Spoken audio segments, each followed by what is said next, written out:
നമസ്കാരം. പുതിയൊരു വീഡിയോയിലേക്ക് സ്വാഗതം. ഞാൻ അംബികാനന്ദൻ, തൃശ്ശൂർ. ഇനിയിപ്പോൾ കൊടുങ്ങല്ലൂർ താലപ്പൊലി തുടങ്ങിയിട്ട മക്കളെ. 1-ാം തീയതി തൊട്ട് താലപ്പൊലി 4 ദിവസം. അപ്പോൾ നാളെ 3-ാം ദിവസം. അപ്പോൾ നാളെ ഞാൻ താലപ്പൊലി തൊഴാനായിട്ട് പോവുകയാണ്. പിന്നെ അത് കഴിഞ്ഞ് വെള്ളിയാഴ്ച എനിക്ക് പോകാൻ പറ്റില്ല. വെള്ളിയാഴ്ച 30 വെള്ളിയാഴ്ചയാണ്. എനിക്കിവിടെ ഗുരുതി പൂജയുണ്ട്. അതിനുശേഷം വൈകിട്ട് എൻ്റെ തട്ടകത്തമ്മ പറ കൈകൊള്ളാൻ വരുന്നുണ്ട്. അപ്പോൾ അമ്മയെ സ്വീകരിക്കാൻ ഇവിടെ നിൽക്കണം. അപ്പോൾ മറ്റൊന്ന് എനിക്ക് പോകാൻ പറ്റില്ല. അപ്പോൾ നാളെ പോകാമെന്ന് തീരുമാനിച്ചിരിക്കുന്നു. അപ്പോൾ അതല്ല നമ്മുടെ പ്രശ്നം എന്ന് പറഞ്ഞാൽ ഷർട്ട് ഊരേണ്ട ആവശ്യം ഇനി നമുക്കില്ല. എങ്ങനെ ക്ഷേത്രത്തിൽ പോകുന്നു, അതാണ് ഇപ്പോഴത്തെ വിഷയം. അപ്പം അതിന് വേണ്ടിയിട്ടുള്ള കാര്യങ്ങളാണ് നടന്നുകൊണ്ടിരിക്കുന്നത്. ഷർട്ട് ക്ഷേത്രത്തിൽ പോകുമ്പോൾ ഷർട്ട് ഊരേണ്ട കാര്യമില്ല. ഷർട്ട് ഊരാണ്ട ക്ഷേത്രത്തിൽ കയറണം. അതിന് വേണ്ടിയിട്ടാണ് ഇപ്പോഴത്തെ നടപടികളിലേക്ക് ഇറങ്ങിയിട്ടുള്ളത്. അതായത് ശിവഗിരി മഠവും മറ്റുള്ളവരും അതിലേക്ക് ഇറങ്ങിയിട്ടുള്ളത്. ആചാരങ്ങൾക്ക് മാറ്റങ്ങളുണ്ടാവണം, ശരി.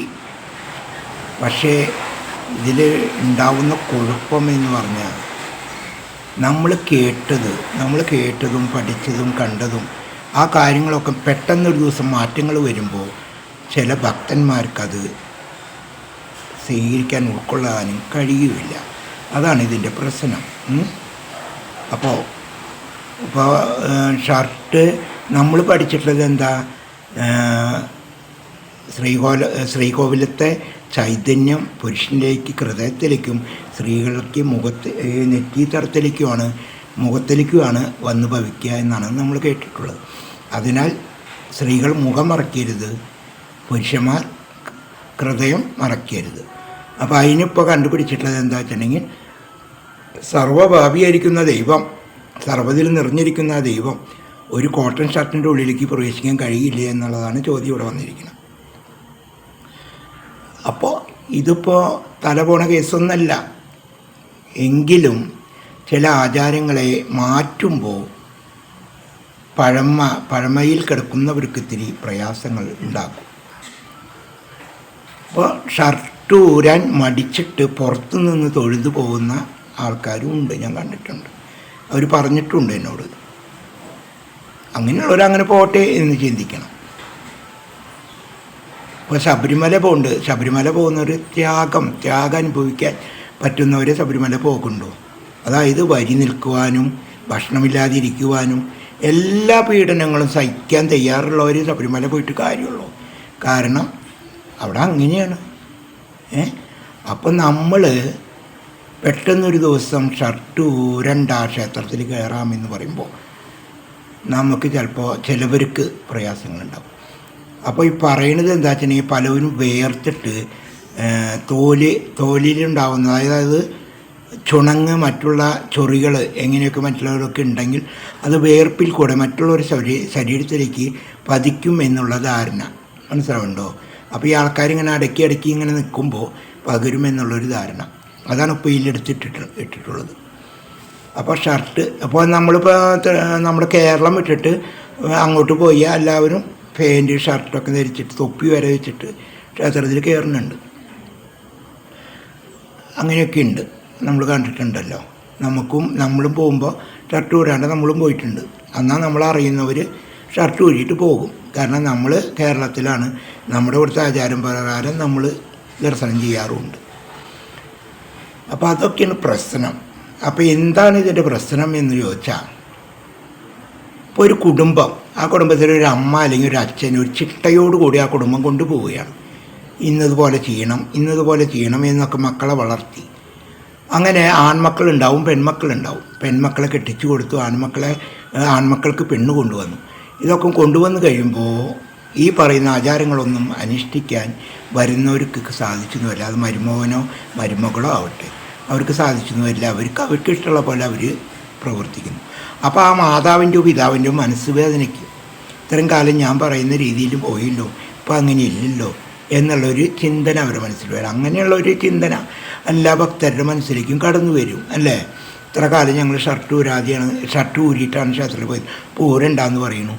അപ്പോൾ എന്താവട്ടെ, ഷർട്ട് ഊരട്ടെ, ഊരാതെ ഇരിക്കട്ടെ. നമ്മൾക്ക് അതാണ് വിശ്വാസമെങ്കിൽ നമ്മൾ ഷർട്ട് ഊരി ക്ഷേത്രത്തിൽ പോയിക്കോളൂ. ഇത്രയും കാലം വരാത്ത മാറാരോഗം ഇനി വരില്ലല്ലോ നമുക്ക്. അപ്പോൾ നമുക്ക് ഷർട്ട് ഊരിയിട്ടാണ് ക്ഷേത്രത്തിൽ കിടക്കാൻ ഇഷ്ടമെന്ന് വെച്ചാൽ നമ്മൾ അങ്ങനെ ചെയ്തോളൂ. അതല്ല ഷർട്ട് ഊരാതെ ഷർട്ട് ധരിച്ചിട്ട് ക്ഷേത്രത്തിൽ പോകാൻ ആഗ്രഹമുള്ളവർ അങ്ങനെ പോകട്ടെ. അവിടെയൊക്കെ തീർന്നു പ്രശ്നങ്ങൾ. അപ്പോൾ ഇതൊക്കെയാണ് ഇപ്പോൾ നടന്നുകൊണ്ടിരിക്കുന്ന കാര്യങ്ങൾ. ഇനിയും പലതും മാറ്റം വരും. ഇതുകൊണ്ടൊന്നും ആയില്ല. ദൈവങ്ങളൊക്കെ ക്ഷേത്രം വിട്ട് പുറത്തിറങ്ങും. ദൈവങ്ങൾ ക്ഷേത്രം വിട്ട് പുറത്തിറങ്ങും. ദൈവങ്ങൾ ഭക്തരുടെ കൂടെ ഉണ്ടാവും.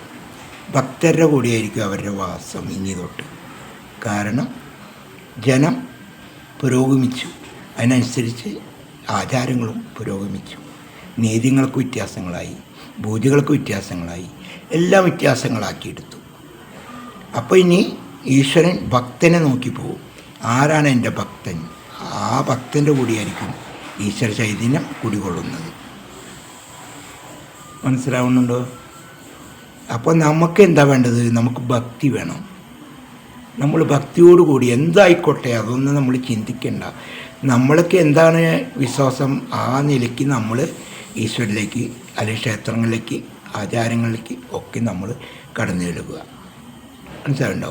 അപ്പോൾ നമ്മുടെ ഇഷ്ടമൂർത്തി ആരുടെ കൂടെയാണ്? നമ്മുടെ കൂടെയാണ്. അത് മാത്രം ചിന്തിച്ചാൽ മതി. പിന്നെ ഇവിടെ ഒരു തർക്കമില്ല, ഒരു വിഷയമില്ല, ഒരു സമരമില്ല, ഒരു ബന്ധമില്ല, ഒന്നിനും നമ്മൾ പോകണ്ട. മനസ്സിലാവുണ്ടോ? അപ്പോൾ ഷർട്ട് ഊരാതെ പോകാം എന്ന് പറഞ്ഞ് ഷർട്ട് ഊരിനോട് ഷർട്ട് എന്ന് ആരും പറയില്ല. അപ്പോൾ നമുക്ക് ഷർട്ട് ഊരിയിട്ടാണ് ഇഷ്ടമെന്ന് വെച്ചാൽ നമ്മൾ ഷർട്ട് ഊരി പോയിക്കൊള്ളൂ. അതല്ല ഷർട്ട് ഊരാതെ ശരീരം കാണിക്കാൻ ഇഷ്ടമില്ലാത്തവരാണെങ്കിൽ അങ്ങനെ ആവട്ടെ. അപ്പം ഇനി പൂജാരിമാർക്കൊക്കെ ഇനി ഉമ്പായി കാട്ടാണ്ട് നിൽക്കാം പുറത്ത്. ഉമ്പായി ഒന്നും പുറത്ത് കാട്ടാണ്ട് നിൽക്കാം. അവർക്കും ഷർട്ട് ഇടാമല്ലോ. എന്താ പൂജ ചെയ്യണവർക്കും ഇനി ഷർട്ട് ഇടാം. മാറ്റം ചെയ്യുമ്പോൾ എല്ലാം ഇപ്പോൾ ഒരു സദ്യയിൽ എല്ലാം ഒരുപോലെ വിളമ്പണ്ടേ? പലവിധം പാടില്ലല്ലോ. അപ്പോൾ കാര്യങ്ങളൊക്കെ അങ്ങനെ വരിക. അപ്പോൾ ഇതിപ്പോൾ ഞാൻ പറഞ്ഞത് തെറ്റാണോ ശരിയാണോ എന്ന് എനിക്കറിയില്ല. എനിക്ക് തോന്നി, എൻ്റെ മനസ്സിൽ തോന്നിയ വിഷയം ഞാനിവിടെ അവതരിപ്പിച്ചു എന്ന് മാത്രം. അപ്പോൾ ഒന്ന് ലൈക്ക് ചെയ്ത മക്കൾ. പിന്നെ നമുക്ക് പുതിയ വീഡിയോ ആയിട്ട് കാണാം കേട്ടോ. അതുവരെ എല്ലാവരും സന്തോഷമായിരിക്കൂ.